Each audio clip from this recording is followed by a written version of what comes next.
Bagaimana kabar saudara? Bagaimana keuangan saudara? Bagaimana pekerjaan saudara? Bagaimana kesehatan saudara? Bagaimana suami saudara? Istri saudara bagaimana? Anak-anak saudara bagaimana? Tetangga saudara bagaimana? Haleluya, kemuliaan hanya bagi Tuhan. Tepuk tangan bagi Tuhan. Haleluya. Puji Tuhan. Kita bisa katakan bahwa pagi hari ini kami luar biasa. Tetap baik-baik saja. Dunia boleh bergoncang, anak-anak Tuhan juga mengalami goncangan, tapi goncangan anak Tuhan bukan membuat kita tenggelam di lautan. Amin. Kalau kita mengalami goncangan, di mana firman Tuhan mengajarkan kita posisinya? Kita berjalan di atas air. Amin.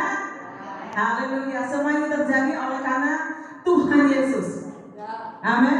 Bukan oleh karena kuat, bukan oleh karena gagah, tetapi hanya karena Tuhan Yesus. Namanya bukanlah nama yang sembarangan. Setiap saat saudara bisa panggil nama Tuhan, seketika itu Tuhan akan datang. Amin. Dia tidak pernah lepaskan kita. Jadi kita harus benar-benar berdoa. Jangan lepaskan kami dari ikatan Tuhan. Haleluya. Firman Tuhan akan berbicara tentang bersungut-sungut. Haleluya. Siapa yang hari ini pagi ini sudah ngomel? Karena bersungut-sungut itu ternyata artinya bukan sekedar begini. Bukan begitu. Bersungut-sungut itu bukan sekedar begini. Bukan segitu aja. Kalau bahasa Jawa saya tadi dulu itu bersungut-sungut itu lebih kepada ngomel, memperdengarkan suaranya seperti gong, membuat orang takut. Nah, siapa yang pagi hari ini sudah bersungut-sungut? Haleluya. Kira-kira siapa yang setiap hari mengalami masa bersungut-sungut? Jujur. Haleluya. Sekali-kali. Puji Tuhan. Puji Tuhan. Kalau kita masih mengalami bersungut-sungut, berarti kita memang sangat membutuhkan Tuhan. Amin. Filipi pasal 2 ayat 14 sampai yang ke-15 kita akan pelajari bersama-sama tentang bersungut-sungut. Dalam perjanjian baru dan perjanjian lama kita sering melihat kata bersungut-sungut. Sebentar firman Tuhan berbicara tentang bersungut-sungut, bukan sungut ya. Sebentar Tuhan yang mengingatkan tentang bersungut-sungut. Rupanya bersungut-sungut itu sangat penting, ditekankan dan penting untuk sungut-sungut itu dihempaskan dari kehidupan anak-anak Tuhan. Katakan amin. Mari baca bersama-sama Filipi pasal yang kedua ayat yang ke-14. Haleluya. Nah, saya mengajak kita membaca bersama-sama dua ayat ini ya, bersama-sama, dan itu jadi peringatan bagi kita semuanya. Ayat yang ke-14, 2, 3. Lakukanlah segala sesuatu dengan tidak bersungut-sungut dan berbantah-bantahan. Lanjut. Supaya kamu tiada beraib dan tiada bernoda sebagai anak-anak Allah yang tidak bercela di tengah-tengah angkatan yang bengkok hatinya dan yang sesat ini, sehingga kamu bercahaya di antara mereka seperti bintang-bintang Indonesia. Haleluya. Seperti bintang, bukan bercahaya seperti matahari, tapi Tuhan menggambarkan kita seperti bintang bercahayanya. Haleluya. Sebelumnya kita akan melihat ya, lakukanlah segala sesuatu, artinya semuanya, pekerjaan apapun, situasi apapun, rumah tangga apapun, suami yang bagaimanapun, istri yang seperti apapun, anak-anak yang Tuhan anugerahkan bagaimanapun situasinya, tetangga yang seperti apapun, berusahalah untuk tidak bersungut-sungut. Amin. Segala sesuatu, artinya semuanya yang engkau lihat, yang engkau pikirkan, yang engkau rasakan, jangan bersungut-sungut. Semuanya tanpa kecuali. Jadi kalau engkau melihat istrimu dari dulu bulat sampai hari ini bulat, jangan bersungut-sungut.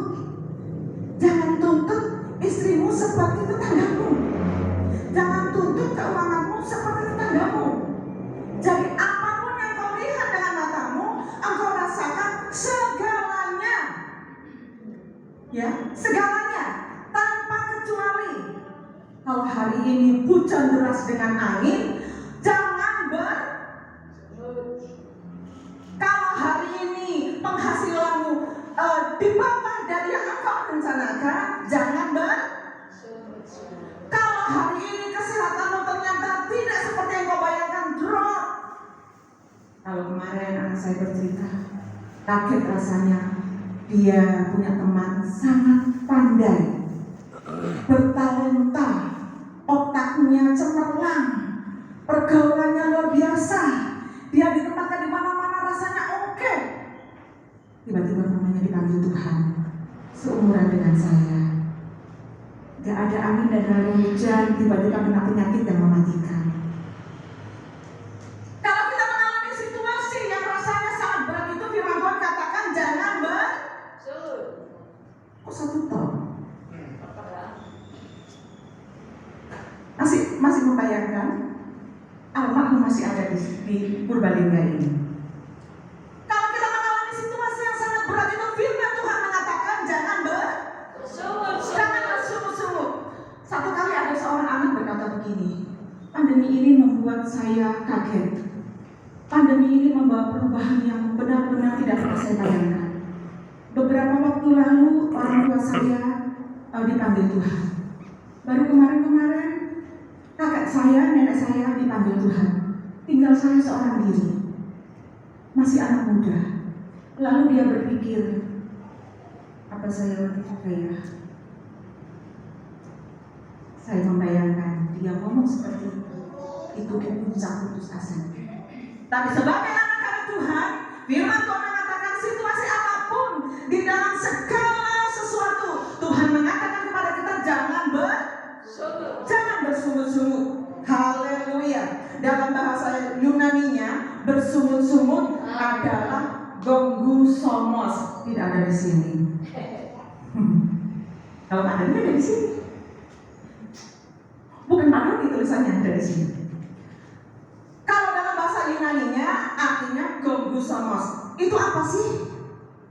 Sebenarnya bukan sekedar mengeluh, bukan sekedar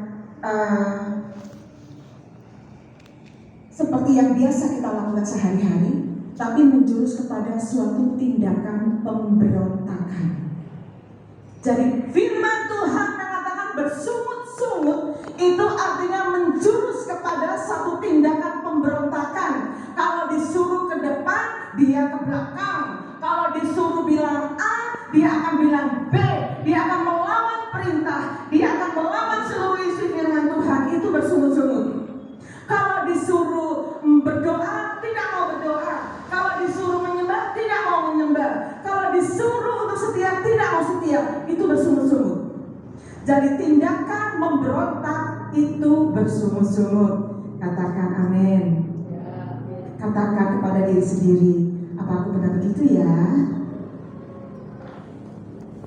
Jadi bersungut-sungut adalah sebuah tindakan pemberontakan, melawan perintah. Contohnya di sini, di dalam Keluaran, saudara bisa catat ya, tidak usah dibuka.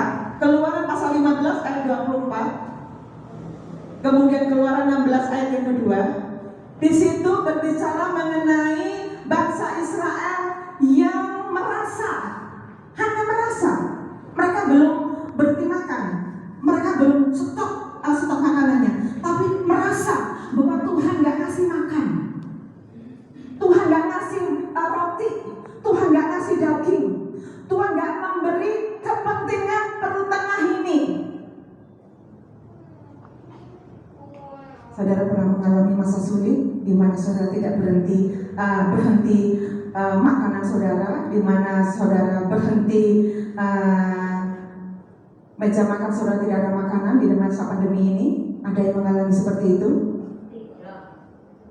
Katakan dengan yakin.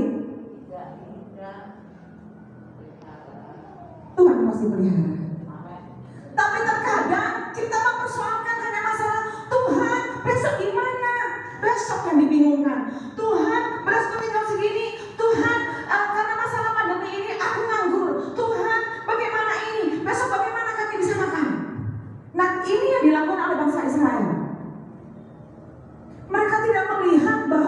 pada waktu Tuhan bawa mereka keluar dari Mesir, saat itu juga Tuhan sedang memelihara mereka.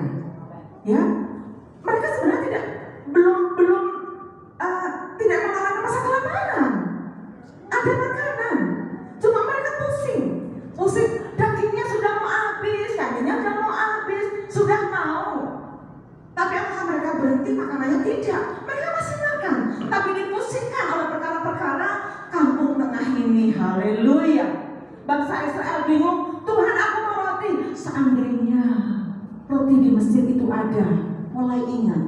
Nah, ini bersungut-sungut. Mereka mulai memberontak terhadap kekuasaan Tuhan. Mereka mulai memberontak terhadap janji-janji Allah. Mereka gak yakin. Akhirnya apa? Mereka melihat ke belakang. Wah, di Mesir aku duduk di hadapan Allah yang isinya daging. Lama di padang gurun, mereka itu masih makan daging. Masih makan. Tapi mereka menuntut lebih. Ingin stok banyak. Haleluya. Saya rasa kita juga ingin stok banyak juga kan. Tapi gak perlu kita membuat sebuah keputusan bersungut-sungut sampai tidak percaya kepada kedaulatan Tuhan. Bahwa Allah yang memanggil saudara dan saya adalah Allah yang bertanggung jawab. Amin. Sekali Tuhan menarik kita dari dunia yang gelap, sejak itu pemerintahan Tuhan terjadi bagi kita. Sejak itu kedaulatan Tuhan terjadi. Sejak itu berkat Tuhan terjadi. Sejak itu saudara dapat berkat rohani dari Tuhan, berkat jasmani dari Tuhan. Sejak itu Tuhan akan pelihara. Saya yakin bahwa saudara ada dalam pemeliharaan Tuhan. Firman Tuhan katakan, Tuhan adalah gembalaku. Katakan, takkan kekurangan aku. Itu kedaulatan Tuhan. Tetapi oleh karena bangsa Israel bersungut-sungut, ingat masa lalunya. Ya, kemudian dalam sebuah kejadian dalam Bilangan 16 ayat 41 dikatakan ini, bersungut-sungut juga terjadi pada saat kita melihat, wah, kamu lebih bagus posisinya, wah, kamu lebih makmur, kamu lebih enak daripada aku, tak sikut, biar aku ganti posisi. Yang seperti ini juga terjadi dalam kehidupan orang dunia. Bersaing, persaingan, pekerjaan, ingin menjatuhkan, saling menjatuhkan. Di dalam kisah ini terjadi bahwa Tuhan sudah menetapkan Harun untuk menjadi pelayan Tuhan. Tetapi ada pelayan Tuhan yang lainnya yang ingin posisi itu. Rebutan posisi, rebutan jabatan.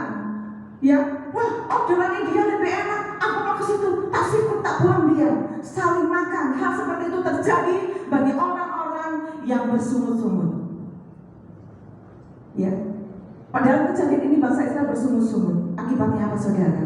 Pada waktu Tuhan sudah menempatkan, misalnya begini, pada waktu engkau sudah dengan posisi rezeki yang seperti ini, jangan engkau iri dengan yang lainnya. Amin. Pada waktu posisi pekerjaanmu seperti ini, jangan iri dengan yang lainnya. Rasa tidak puas itu akan membuat kita bersungut-sungut. Rasa tidak bersyukur akan membuat kita bersungut-sungut. Akhirnya kita saling menjatuhkan. Tuhan sudah tempatkan masing-masing pada bagiannya. Amin.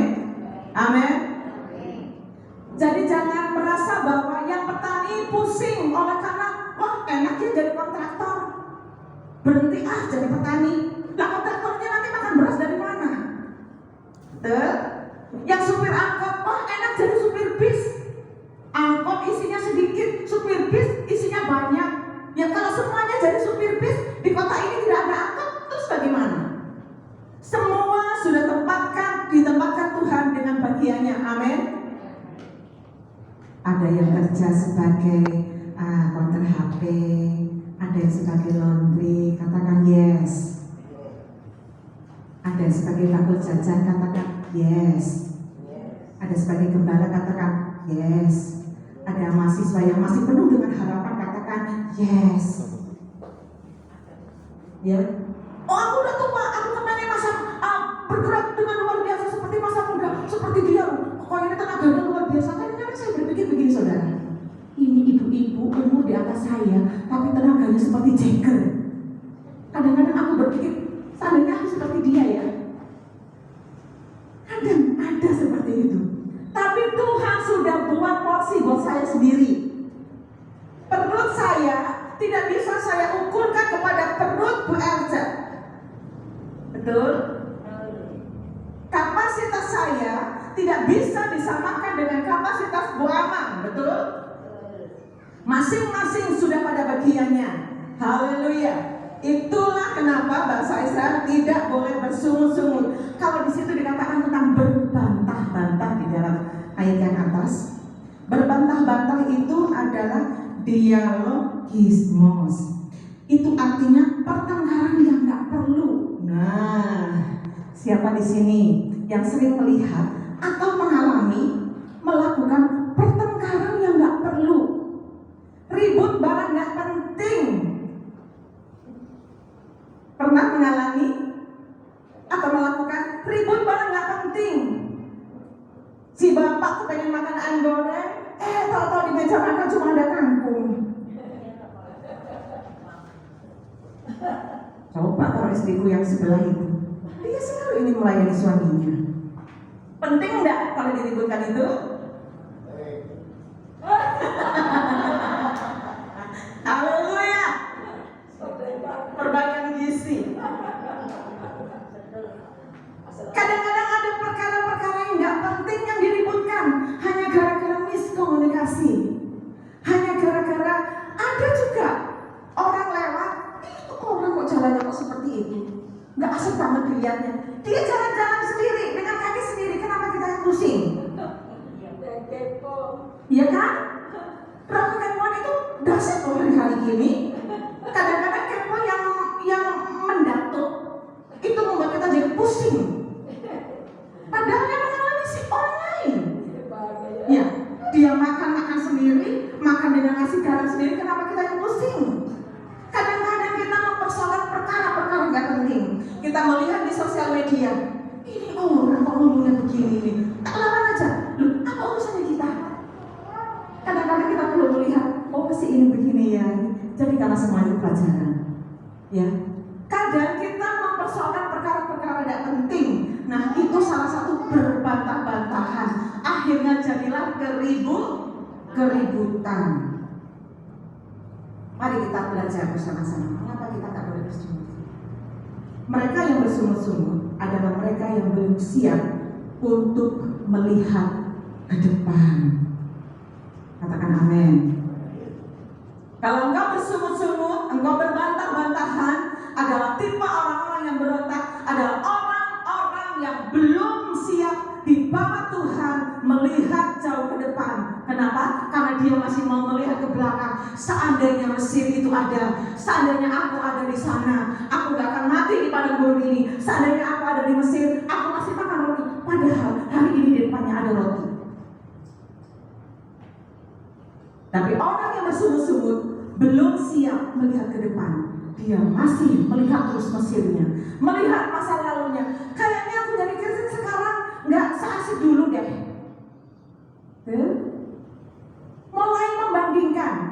Padahal kalau dia merenungkan apa yang Tuhan lakukan, Tuhan sudah angkat dia dari tempat yang gelap. Tuhan sudah pisahkan dia dari teman-teman yang berdosa. Tuhan sudah tempatkan dia kepada berkat. Tuhan berkata bahwa Tuhan adalah gembalaku, takkan kekurangan aku. Ia membaringkan aku di mana? Padang rumput yang hijau. Di situ tempat kita, bukan di tempat yang penuh lumpur dosa, bukan di tempat gelap, bukan di tempat yang tidak ada cahayanya, tetapi kepada tempat yang bercahaya. Di situ Tuhan tempatkan. Ya, banyak yang Tuhan sudah lakukan bagi orang percaya. Banyak anak Tuhan masih suka melihat ke belakang. Harusnya engkau bisa melihat bahwa hidupmu yang sekarang jauh lebih baik. Katakan amin. Hidup kita jauh lebih baik daripada dulu. Saat engkau masih ada di Mesir, haleluya. Kita lihat ya, saat bangsa Israel ada di Mesir, status mereka sebagai apa? Budak. Rezeki mereka rezeki budak. Keluarga mereka keluarga budak.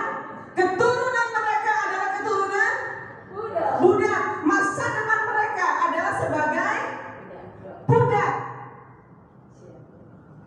Merinding jadinya. Untung aku diangkat Tuhan. Kalau enggak aku masih jadi budak dosa. Dan ujung dari semuanya itu kita ada di neraka. Kalau kita melihat apa yang Tuhan sudah lakukan, bahwa hidup kita jauh lebih baik, kita harus sering memperkatakan itu. Hidupku diberkati, tempatku adalah di padang rumput hijau, di tempat air yang mengalir. Kita kemarin sudah banyak diajari bahwa kita ada sebagai tanaman yang di pinggiran air, yang terus merasakan berkat Tuhan, terus merasakan pemeliharaan. Gembala itu melindungi saudara.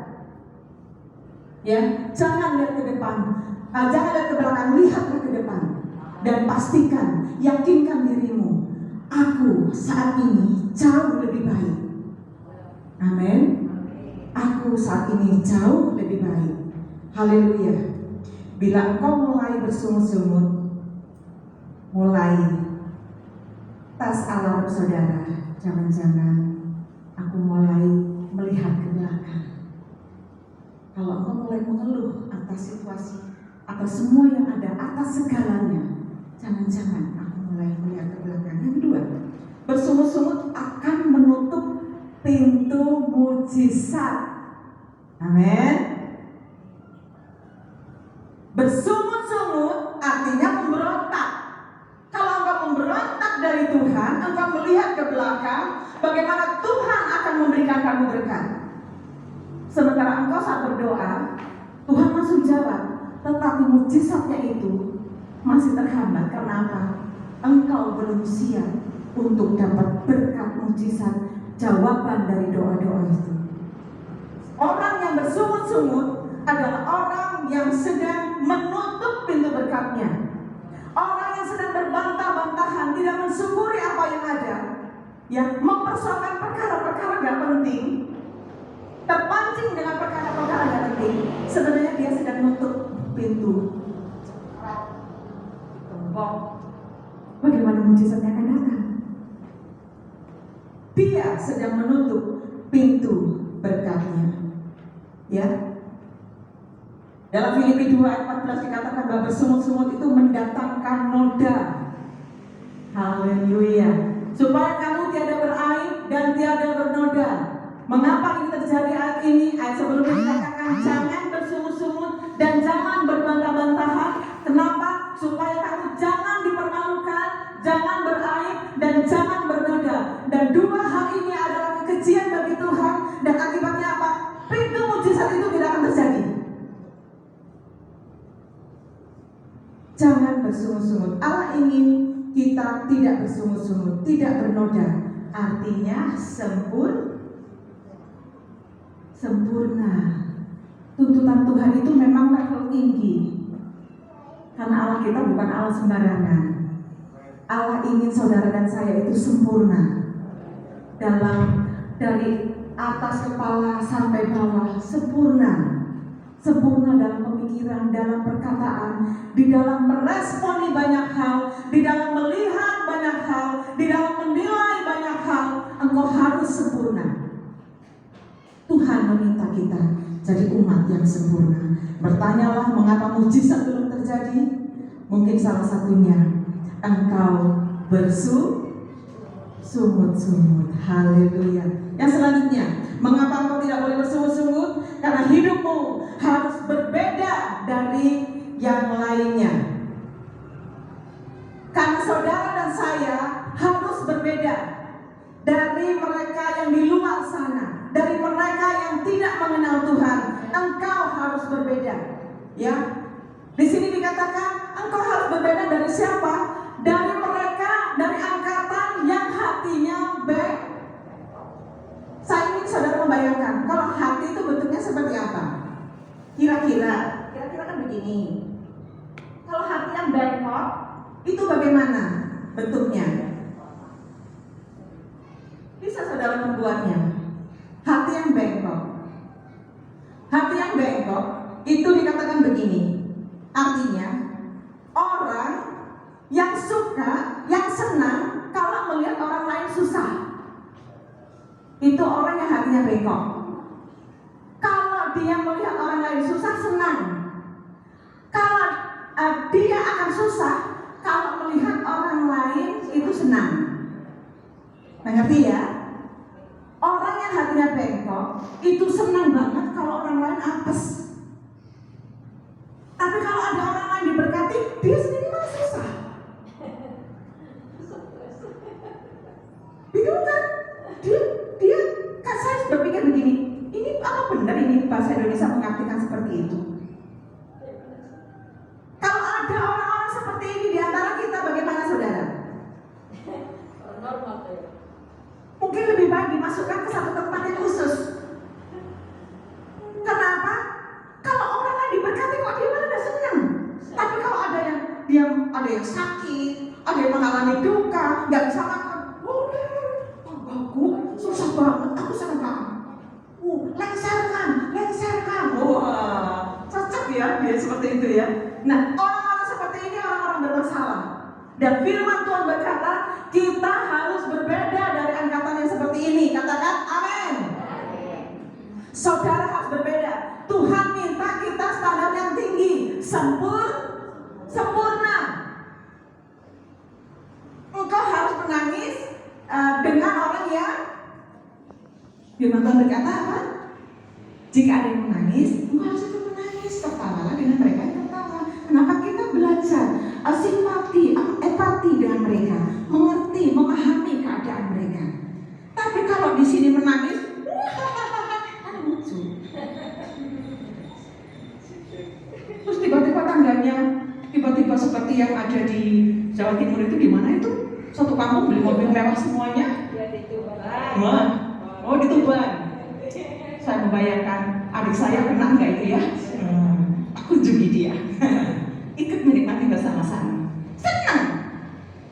Tapi kalau tiba-tiba satu kampung diberkati, Pertamina ini nggak benar, ini harusnya di sini, ini apa bisa apa itu? Di pinggir pantai, buang aja ke laut. Nah, kalau ada orang diberkati tidak suka.